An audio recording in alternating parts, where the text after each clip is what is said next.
আসসালামু আলাইকুম দর্শক। আরেকটি খবর সাবেক আইজিপি বেনজির আহমেদ সম্পর্কে। বেনজিরের বিদেশ যাত্রায় নিষেধাজ্ঞা চাইবে দুদক। অবশ্য বিষয়টি যে একেবারে চেয়েছে তা না, চাইবে, অর্থাৎ চাইতে পারে এমন একটি ধারণা বা বক্তব্য বা সূত্র থেকে চ্যানেল 24 এই নিউজটি করেছে। সেখানে বলা হচ্ছে, প্রয়োজন মনে করলে আদালতে বেনজিরের বিদেশ যাত্রায় নিষেধাজ্ঞা চাইবেন তদন্ত কর্মকর্তা, তবে সেটি তদন্ত সাপেক্ষে নির্ধারণ করা হবে। এখনই এই বিষয়ে কিছু বলা যাচ্ছে না। সোমবার চ্যানেল 24-কে এসব কথা বলেন দুদকের আইনজীবী মোহাম্মদ খুরশিদ আলম খান। কিন্তু আমার একটা বক্তব্য আছে, সেটা হলো যে বেনজির আহমেদ কোথায় যাবেন? সবচেয়ে যেটি হয় এইসব বিদেশ যাত্রার ক্ষেত্রে ইউরোপ, আমেরিকা। তো আমেরিকার দরজা তো বন্ধই। তিনি নিষেধাজ্ঞা পাওয়া 7 কর্মকর্তা, যে মানবাধিকার লঙ্ঘনের কারণে এই 7 কর্মকর্তাকে দেওয়া হয়েছিল 2020 সালে, 21 সালের ডিসেম্বরে, তার মধ্যে বেনজির আহমেদ অন্যতম। তো আমেরিকার দুয়ার বন্ধ। এখন ধারণা করা হয় যে পশ্চিমা দুনিয়ার যে মোড়ল মার্কিন যুক্তরাষ্ট্র যখন নাকি এই ধরনের নিষেধাজ্ঞা দেয়, তখন সেটাকে অনুসরণ করে পশ্চিমের অন্যান্য দেশ, যেমন যুক্তরাজ্য, যেমন কানাডা, অস্ট্রেলিয়া, এমনকি ইউরোপের কোনো কোনো দেশ।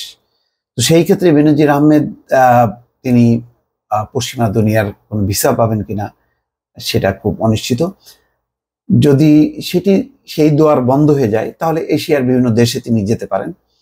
কিন্তু এইসব দেশের যেটা হয় যে সরকার চাইলেই যে কোনো সময় তাদেরকে ফেরত পাঠাতে পারেন, কেননা ওইসব দেশের সঙ্গে সরকারের নানা ধরনের বন্দি প্রত্যর্পণ চুক্তি স্বাক্ষর করা আছে। তো ফলে আমার ধারণা যেটা, যে বেনজির আহমেদ এবং তার পরিবার ইচ্ছা করলেই তারা বিদেশ চলে যাবেন বা যেতে পারবেন, তেমনটা না। তারপরেও মানে তার বিদেশ গমনে নিষেধাজ্ঞা দেওয়া হবে কিনা এটা পরিষ্কার না। এই কারণে হয়তো দুদক হয়তো চিন্তা করছে যে ধীরে সুস্থে এই বিষয়টি পদক্ষেপ নেবে।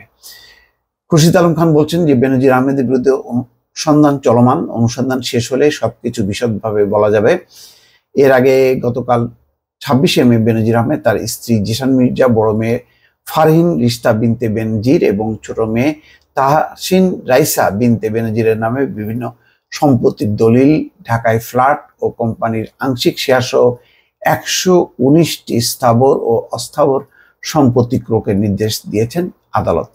ক্রয়ের নির্দেশ পাওয়া সম্পত্তির মধ্যে রয়েছে 119টি দলিল, যার মধ্যে ঢাকায় 4টি ফ্ল্যাট, এর মধ্যে 242 স্কোয়ার ফিট 2টি ও 2053 স্কোয়ার ফিট 2টি, 4টি নিজ নামীয় কোম্পানি, 4টি বিও অ্যাকাউন্ট, 15টি আংশিক মালিকানাধীন কোম্পানির শেয়ার। দুদকের আইনজীবী খুরশিদ আলম খান বলছেন, পূর্বে সাবেক আইজিপি বেনজির আহমেদের 83টি দলিলের সম্পত্তি ও 33টি ব্যাংক হিসাব জব্দের নির্দেশ দিয়েছিল আদালত। পরবর্তীতে আবার দুদকের আবেদনে 119টি স্থাবর অস্থাবর সম্পত্তি ক্রয়ের আদেশ দেন। নতুন তথ্য এই মুহূর্তে কিছু নেই। যেটি বলা হচ্ছে যে এই নির্দেশের ব্যাপারে বেনজির আহমেদের আইনজীবীরা উচ্চ আদালতে যাবেন, অর্থাৎ এটি স্থগিত করার জন্য। তো সেটি হবে কিনা এখনো পরিষ্কার না। তো নতুন যে তথ্যটা আসলো শিরোনামে, সেটি হচ্ছে বেনজিরের বিদেশ যাত্রায় নিষেধাজ্ঞা চাইবে দুদক। দর্শক, এই ছিল সর্বশেষ আপডেট। এই সংক্রান্ত যে কোনো তথ্য আসলে নিশ্চয়ই আপনাদের সামনে সেটি উপস্থাপন করে বিশ্লেষণের চেষ্টা করব। ভালো থাকবেন। আল্লাহ হাফেজ।